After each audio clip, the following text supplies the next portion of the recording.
4 నెలల ముందు CI Jose 27 ఇసుక లారీలను పట్టుకున్నాడు. అందులో 18 లారీలు శామ్ అనే ఒక ఇసుక కాంట్రాక్టర్. ఇది ఫస్ట్ టైం కాదు. ఇంతకు ముందు కూడా శామ్ ఇసుక లారీలను జోస్ ఎన్నోసార్లు పట్టుకున్నాడు. శామ్ ప్రతీకారం తీర్చుకోవాలనుకుంటే ఖచ్చితంగా అనుకుంటాడు సార్. ఆ రోజు పట్టుకున్న లారీల్లో మిగతా 9 లారీలు సుభాష్ చంద్ర అనే ఇసుక కాంట్రాక్టర్కి చెందినవి. అంతకు ముందు కూడా సుభాష్ చంద్ర లారీల్ని జోస్ గారు పట్టుకున్నారు. సుభాష్ చంద్ర మీకు తెలిసిన వాడే, స్నేహితుడు కూడా. తెలుసురా, అది నాకు కూడా తెలుసు. అయినా నాకు ఎలాంటి భయం లేదు.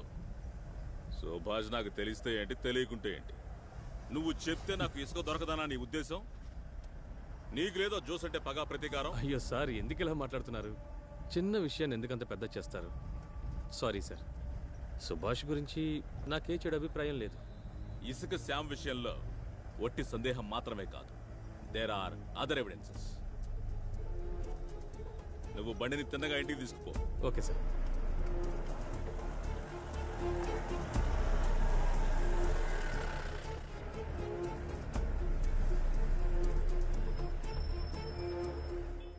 వెంటనే వాడి కస్టడీలోకి తీసుకోవాలి, శ్యామ్ని. Yes sir.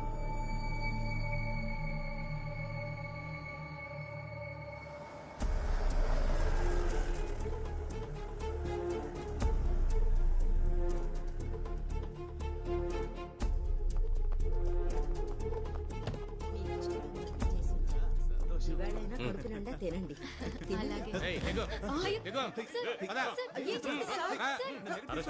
విచారణ కోసం అంతే. ఎప్పుడు వదులుతారు సార్? వీలైతే తెలిసిన వాళ్ళు ఎవరితోనైనా చెప్పించండి. ఇది ఎంక్వైరీ చేసే ఆఫీసర్ నెంబర్. నీ భర్త బయటికి రావాలిగా. సార్,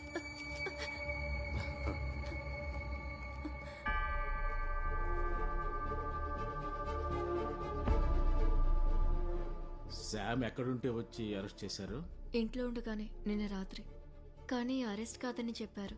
మరి అది ఆఫీస్. హలో, నా పేరు ఫాదర్ జేమ్స్ జార్జ్ తగడియల్. నేను ఫోన్ చేసింది మీరు కస్టడీలోకి తీసుకున్న ఆ శామ్. వదిలేదే లేదు. దొంగలకి దోపిడీగాళ్ళకి వగాలు తప్పించుకోవడానికి మీకు సిగ్గుగా లేదా ఫాదర్? ఆ చెత్తనా కొడుకు మా డిపార్ట్మెంట్ లో ఒకరిని బండి తొక్కుతూ చంపించాడు. వాడిని వదలాలా?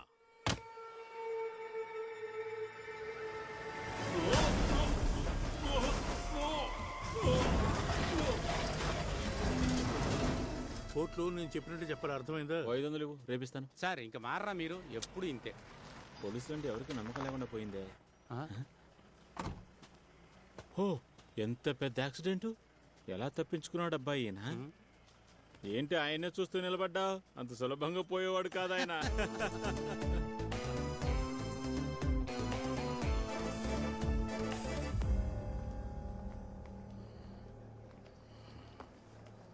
నువ్వు నన్ను చాలా తక్కువ అంచనా వేశావు, అందుకే ఈ పని చేయించావు. నా అన్వేషణలో నువ్వేం తప్పు కనిపెట్టావే? సార్, మనం ఆ టీ కొట్టు, మనం అక్కడికి వెళ్ళి మాట్లాడుకుందాం. నువ్వు మాట్లాడుకో. సిబిఐ వాళ్ళు ఏం చించుతారో నేను చూస్తాను. పిచ్చి.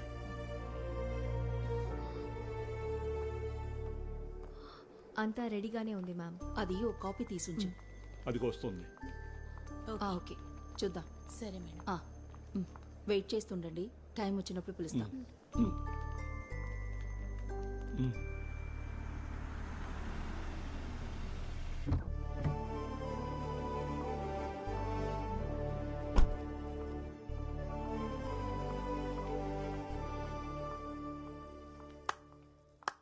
కంగ్రాచులేషన్స్, అద్భుతంగా వాదించావు. పోలీసు వాళ్ళంతా CBI intelligent, efficient and protective అంటూ అదరగొట్టావు. కంగ్రాట్స్. కొంతమంది శత్రువులు, నమ్మక ద్రోహులు నా చుట్టూ ఉంటూనే ఉన్నారు.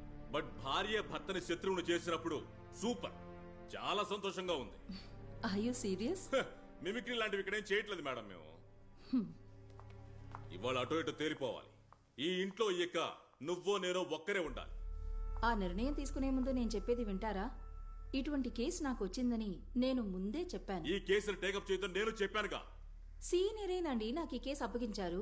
కంపల్ చేసినప్పుడు కాదనలేకపోయాను. పోతే నేను అపీర్ అయింది మీకు ఆపోజిట్ గా కాదు, స్టేట్ ఆపోజిట్ గా. ఏ కల్మషం లేకుండా ఈ కేసుని ఎంత హానెస్ట్ గా డీల్ చేస్తున్నానో తెలుసా నీకు, నీ బాస్ కి? అదంతా నాశనం చేశారు కదే. ఎంత హానెస్ట్ గా ఉన్నా కూడా ఈ కేసులో మీరు గెలవబోయేది లేదు. నువ్వెవరే పుస్కి అది చెప్పడానికి? చెప్పేది పూర్తిగా విని మాట్లాడండి. 5-6 ఇసుక మాఫియా ఉన్నారు ఇక్కడ.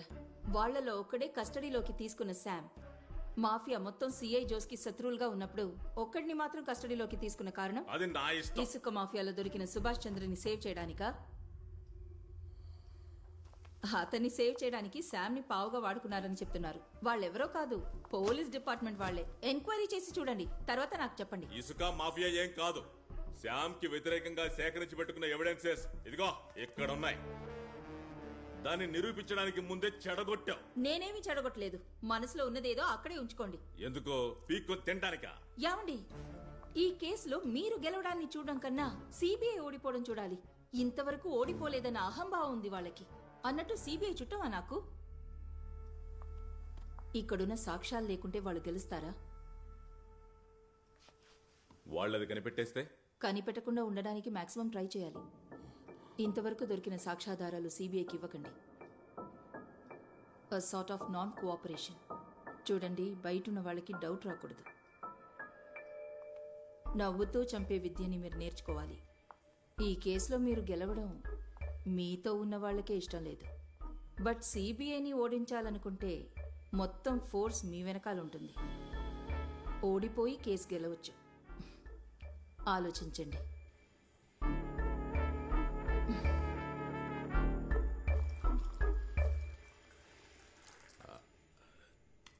ఇలా లాక్కుని నాకు అప్పుడే దీన్ని రుచి అంటే బాగా తెలుస్తుంది.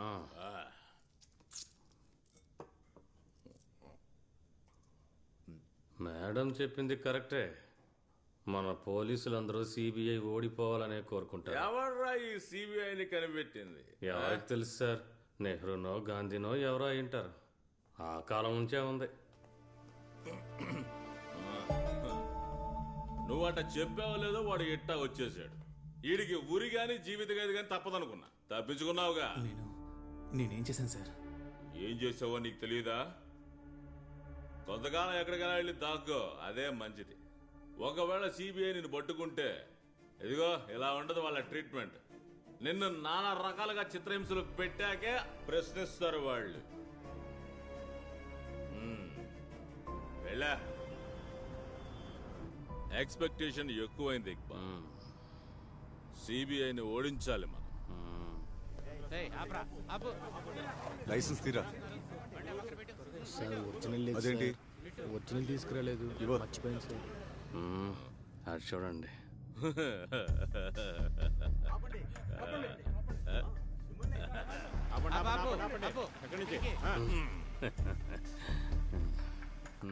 పోదండి పోదండి మిస్టర్. అయ్యో సారీ సార్. అయితే ఓదొద్దా? వద్దు సార్. కావాలి సార్. నేను ఇప్పుడు ఊదాకే ఇక్కడి నుంచి వెళ్తా. అరవలేదేంటి? మిషన్ చెడిపోయినట్టుంది సార్. అవును సార్. సార్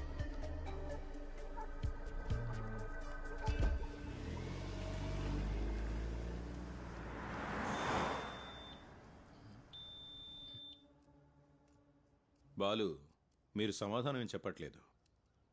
అన్నీ సిబిఐయే చూడాలంటే ఎలా సార్? ఇప్పటికే వర్క్ లోడ్ ఎక్కువ, స్టాఫ్ ఏమో తక్కువ. మేమంటే కిట్టన్ వాళ్ళు కూడా ఉన్నారని మీకు తెలుసు కదా. I agree. పోలీసుల తరపు నుండి వ్యతిరేకత తప్పకుండా ఉంటుంది. మరెందుకు సార్ ఈ తలనొప్పి? కారణం ఉంది, ఓపెన్గా చెప్తాను. Strictly not official. Sir, CA Jose మరణం యాక్సిడెంటో లేక మర్డరో క్లియర్గా తెలియలేదు. కానీ మా సత్యదస్తున్నాడే, అతనికి ఏది అనుకూలంగా ఉంటుందో దానికి తగ్గట్టు మార్చుకుంటాడు. To corrupt an official, corrupt to the core. ఇప్పుడు కూడా ఒక అతన్ని కస్టడీలోకి తీసుకున్నాడు. పేరు శామ్, ఇసుక కాంట్రాక్టర్. ఈ వ్యక్తి నాకు తెలుసు. నేను ఇల్లు కట్టినప్పుడు వీడే ఇసుక సప్లై చేశాడు. ఇసుక మాఫియాలో సడన్ గా కోటీశ్వరుడైన పరమనీచుడు వీడు. వీడిని సత్యజాసు పట్టుకుని పిండిలోపు కేసు సిబిఐకి ట్రాన్స్ఫర్ అయిందని సంతోషపడుతూ ఉంటే మీ తరపు నుండి కోర్టుకి వర్క్లోడ్ పిటిషన్ వచ్చింది. ఈ కేసుని టేకప్ చేయడం మా వల్ల కాదు అని చెప్తూ. ఇన్ఫాక్ట్ మిసెస్ జోస్ని నేనే బలవంత పెట్టాను, కేసుని సిబిఐకి అప్పగించండి అని పిటిషన్ వేయమని. బాలు, వర్క్లోడ్ పిటిషన్ని వెనక్కి తీసుకోండి. జోస్ ఫ్యామిలీకి న్యాయం జరగాలి. మీ సీనియర్స్ ఎవరైనా సరే నేను వాళ్ళని రిక్వెస్ట్ చేస్తాను. Please revisit your decision. Please.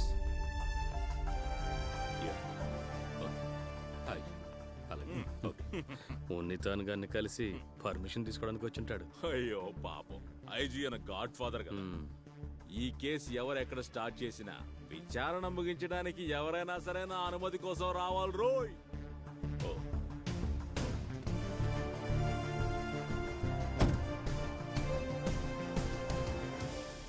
ఎంతగానో చెప్పి చూశాను సార్, ఆయన గారు ఒప్పుకోవడం లేదు. బాగా ప్రెషర్ ఇస్తున్నారు. ఏ నిర్ణయానికి రాలేకపోతున్నాను. స్టాఫ్ ఏమో తక్కువ. ఓహో, వస్తాను సార్. డైరెక్ట్గా మాట్లాడుకుందాం, అదే మంచిది. Okay sir, okay. ఎంతవరకు నేను చెప్పిన విషయాలన్నీ మీడియాలో చూస్తుంటారో లేక పేపర్లో చదువుంటారు, కానీ ఇక జరిగే విషయాలు మీరు విని ఉండే అవకాశమే లేదు. ఎందుకంటే సిబిఐ వాళ్ళ media presence limited and restricted. ఈ కేసులో సిబిఐ వాళ్ళ విచారణ ఢిల్లీ నుంచి స్టార్ట్ అయింది.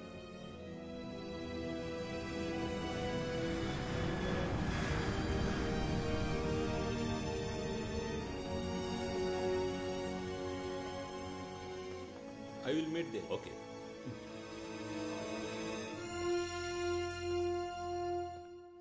బాస్కెట్ కిల్లింగ్ కేసు టేకప్ చేద్దామా వద్దా అని చిన్న కన్ఫ్యూజన్లో ఉన్నారు కదా మీరు.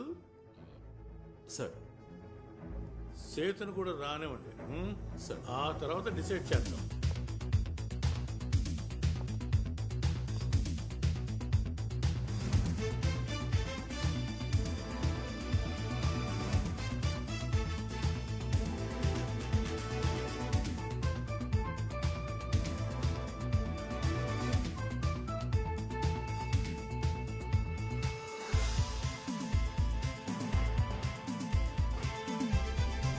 బాలు, సేతు వచ్చేసాడే. నమస్కారం సార్. నమస్కారం బాలు, కూర్చో. Sir, work load petition. Sethu, నీ అభిప్రాయం ఏమిటి? You can decide sir. Okay, వెనక్కి తీసుకుందామా? Sir. Balu, CM minister Samad కలిసి ఢిల్లీకి ప్రయాణం చేసిన రోజేగా బాస్కెట్ కిల్లింగ్ హత్యలకి ప్రారంభం. అందులో ఎవరికి ఎలాంటి సందేహం వద్దు సార్. వాళ్ళు వచ్చింది సిబిఐని కలవడానికి. సిబిఐ నుంచి వాళ్ళని కలిసింది సేతు. వాళ్ళెందుకు సార్ వచ్చారు?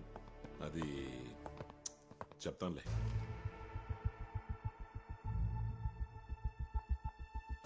Thanks a lot for the money you sent through Mansoor. In return, you will be rewarded by God. Be proud of Mansoor being your relative. Be proud of Mansoor being your relative. అసలు ఎవరి మన్సూర్?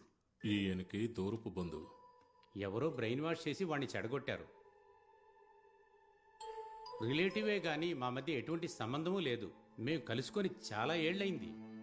ఇటువంటి వాళ్లతో సావాసం చేస్తున్నాడని నాకు తెలిసింది వేరే వాళ్ళు చెప్పడంతోనే. దీని గురించి పోలీస్ డిపార్ట్మెంట్లో డిస్కషన్ ఏమైనా జరిగిందా సార్? లేదు.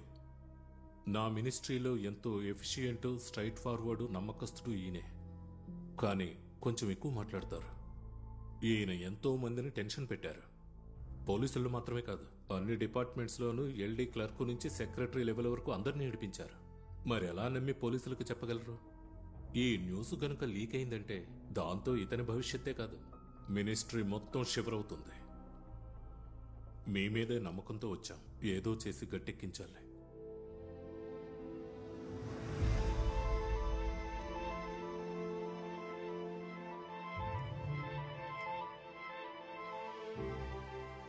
ఇలాంటి ఒక ఆర్గనైజేషన్ ఉన్నట్టు హోమ్ మినిస్ట్రీలో కూడా రెఫరెన్సెస్ ఏం లేవు.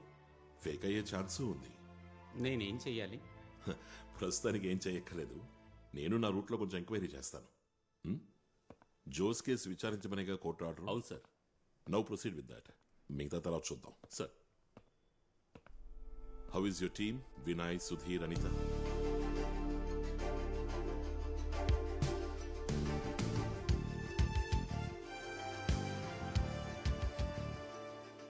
మామన్ ఎలా ఉన్నాడు? ఎప్పట్లాగే ఆఫీస్కు బయట ఉంటాడు విత్ మొబైల్.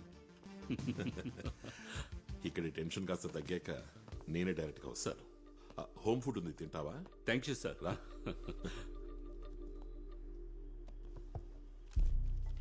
సుప్రీంకోర్టు డిసిజన్ ఒకటి ఉంది, అన్ఆథరైజ్డ్ డిటెన్షన్ గురించి.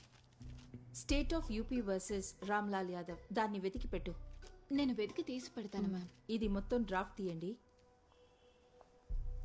రమ్య చెప్పు, ఏది నేను చూడండి. ఈ ఫైలే అనుకుంటా.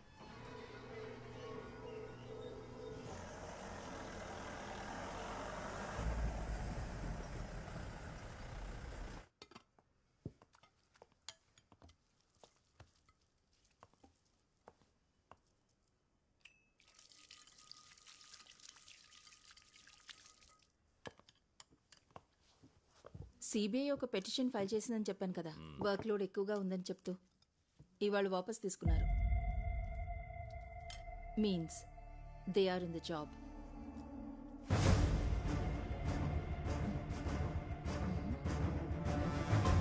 బండి తీరా.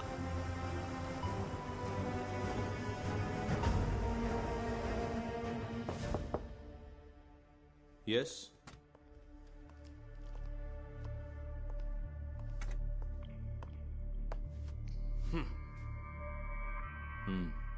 మీరు బలవంత పెట్టారా సిబిఐని వర్క్ లోడ్ పిటిషన్ వెనక్కి తీసుకోమని? That's none of your business. నాది కాకుండా అడుగుతాను సార్. వాళ్ళు మాకొద్దని చెప్పినా కూడా ఈ కేసుని వాళ్ళకి అప్పగించడం న్యాయం కాదు. You are the reason. అయితే నన్ను మారిస్తే సరిపోదా? అది సరిపోకుంటే crime branch, special branch, vigilance ఇవన్నీ ఉన్నాయి కదా, వాళ్ళు ఎవరైనా వీళ్ళకంటే బెటరే. ఇది సరిపోదు అన్నట్టు అన్ని కేసులు వాళ్ళకే వెళ్తున్నాయి. ఇకపై పోలీసులు ఎవరైనా చచ్చినా కూడా అది వాళ్ళకే వెళ్తుంది. చిన్న కేసులు, సోపు దువ్విన అద్దం దొంగతనాలు, ఇవి సరిపోతాయా సార్ మన రాష్ట్ర పోలీసులకి? అవును, నాకు తెలియ అడుగుతాను సార్, ఎందుకని సార్ ఈ సిబిఐకి ఇంత మోజు, గౌరవం? ఒక డమ్మీ ఇక్కడ, ఒక డమ్మీ అక్కడ, డమ్మీ టు డమ్మీ, 5 అడుగులు 5 అంగుళాలు. ఇది చెప్పడానికి ఎందుకు సార్ ఇంత మేధావితనం? Tape tailor చాలుగా. ఇది తలుచుకుంటుంటే బాధగా ఉంది సార్. కేసు ఎవరు ఎక్కడ స్టార్ట్ చేసినా దాన్ని ముగించాలంటే ఇదిగో నేను చెప్పాల్సిందే.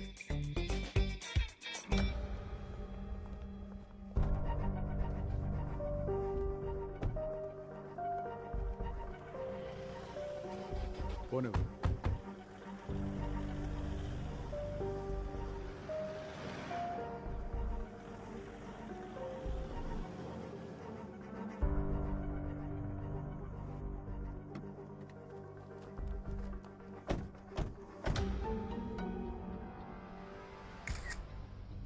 ఈ శామ్ ఎక్కడికి వెళ్ళాడో మీకు తెలియదు కదూ? తెలీదు, అడిగినా కూడా చెప్పడు సార్. ఎన్నాళ్ళైంది వెళ్ళిపోయి? 2-3 రోజులైంది. మీరెక్కడా వెతకలేదా? ఎక్కడికి వెళ్ళి వెతకగలం? ఏంటంత నిర్లక్ష్యంగా చెప్తున్నారు?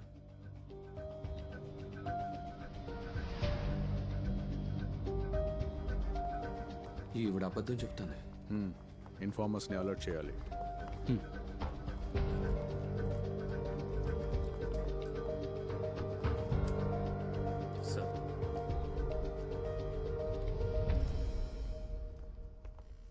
సార్ కూర్చోండి కూర్చోండి. ఏంటి విశేషం? ఫైల్స్ కోసం అని వచ్చారు సార్, జోస్ గారి కేసు. ఓ, జోస్ గారి ఫైల్స్. దానే ఉంది, అన్ని తీసుకొచ్చి ఇవ్వు, మొత్తం ఇచ్చేసాయి.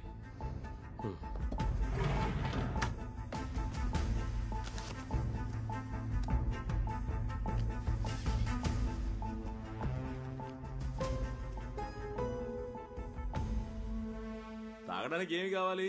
Coffee, tea, soda, cool drink, లేదంటే తాజాగా ఉండే చెరుకు రసం తాగుతారేంటి? అక్కర్లేదు, బయట తాగే వచ్చాం. ష్యూర్? Very sure. ఇందులో ఏం లేవు sir. FIR, enquiry reports, paper cutting, ఏవో కొన్ని ఫోటోలు ఉన్నాయంతే. అదే మేము మొదలు పెట్టేలోగానే సిబిఐ వాళ్ళు కేసుని హైజాక్ చేశారుగా, ఉన్నవేగా మేము ఇవ్వగలం. మీరెవరిని కస్టడీలోకి తీసుకోలేదా? ఓ, వాళ్ళ వెనకాల పడి పట్టుకున్నా ఏ ప్రయోజనం ఉండదని మేము కస్టడీలోకి తీసుకోలేదు. 1-2 ప్రశ్నలు అడిగాం అంతే.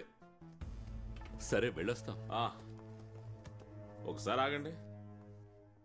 అన్నట్టు ఈ కేసు ఎంక్వైరీలో స్వామి కూడా ఉన్నాడా? అందులో డౌటే ఉంది, ఉంటారు. స్వామి ఆగు, అలా వెళ్ళిపోతే అలా.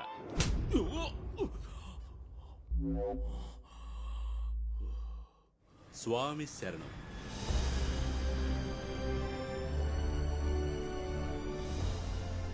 చిన్న సార్, ఓసారి ఆ సర్వీస్ రోడ్లోకి పోని. సార్, ఆఫీస్కి అయితే నేరుగా పోవాలి.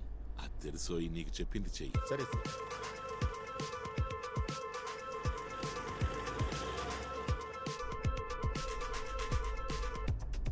హలో నేను వస్తున్నా. అవును, నువ్వు చెప్పిన రూట్లోనే వస్తున్నా. ఇప్పుడు వచ్చేస్తాను. సరే సార్.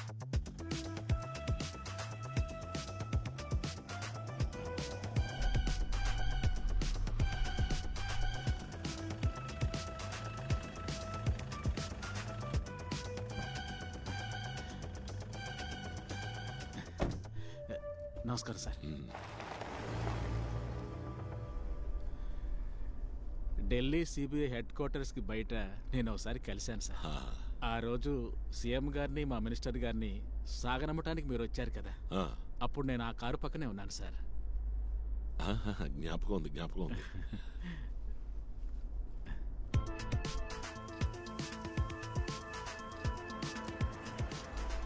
హే, అదిగో ఆయిల్.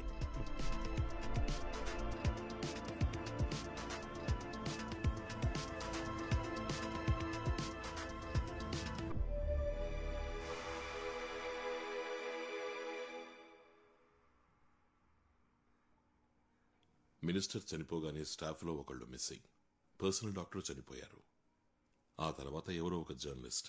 డౌట్స్ రావడం సహజమే. మీకేమైనా అనుమానం ఉందా? అంతకు ముందే ఆయనకి హార్ట్ ప్రాబ్లం ఉండేది. అమ్మా, ఆ రోజు వచ్చిన కాల్ గురించి చెప్పు. మా వారు చనిపోయిన తర్వాత చాలా మంది కాల్ చేశారు కండోలెన్స్ తెలియజేయడానికి. వాళ్ళల్లో ఒకడు మాత్రం చాలా కోపంగా మాట్లాడాడు. మినిస్టర్ చావాల్సిన వాడే, సంతోషం అన్నాడు. ఈ పొలిటికల్గా కాకుండా శత్రువులంటూ చెప్పుకోదగ్గ వాళ్ళున్నారా? ఎవరు లేరు సార్.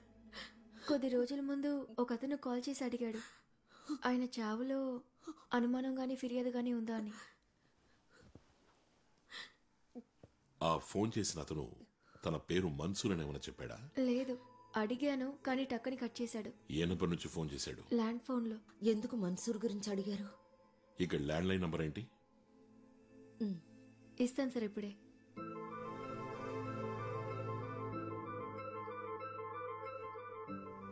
ఆ మిస్ అయిన స్టాఫ్ పేరేంటి? ముత్తుకోయ. స్టాఫ్ అంటే ఆల్ ఇన్ ఆల్ సార్. సిటీలో తనే అన్ని పనులు చూసుకుంటాడు. ఈ ముత్తుకోయ ఇలా ఉన్నట్టుండి కనపడకుండా పోవడానికి ప్రత్యేకమైన కారణాలు ఏమైనా ఉన్నాయా? ఫ్యామిలీ ప్రాబ్లమ్స్ లాంటివి? అటువంటివేమీ లేవు సార్. మిస్ అవటానికి ఒక 4 రోజుల ముందు నిక్కా ఫిక్స్ అయింది సార్, ఇష్టపడ్డ అమ్మాయితోనే. అది మిస్ అవడానికి కారణం అయి ఉండదు. డాక్టర్ వేణు ట్రెక్కింగ్ లో ఉండగా కాలు జారి కింద పడ్డాడు కదా? అవును సార్. కాలు జారినా పడతారు, తోసేసినా పడతారు. నీకేమనిపిస్తోంది? నాకు తెలియడం లేదు సార్. నీకు వేణు పెద్దగా పరిచయం లేడా? ఉంది, నాకు తెలిసినడే సార్. మినిస్టర్కి పర్సనల్ డాక్టర్ సార్ ఆయన. డాక్టర్ ఫ్యామిలీ ఇక్కడే ఎక్కడే ఉండాలి. నేను కనుక్కొని చెప్తాను సార్.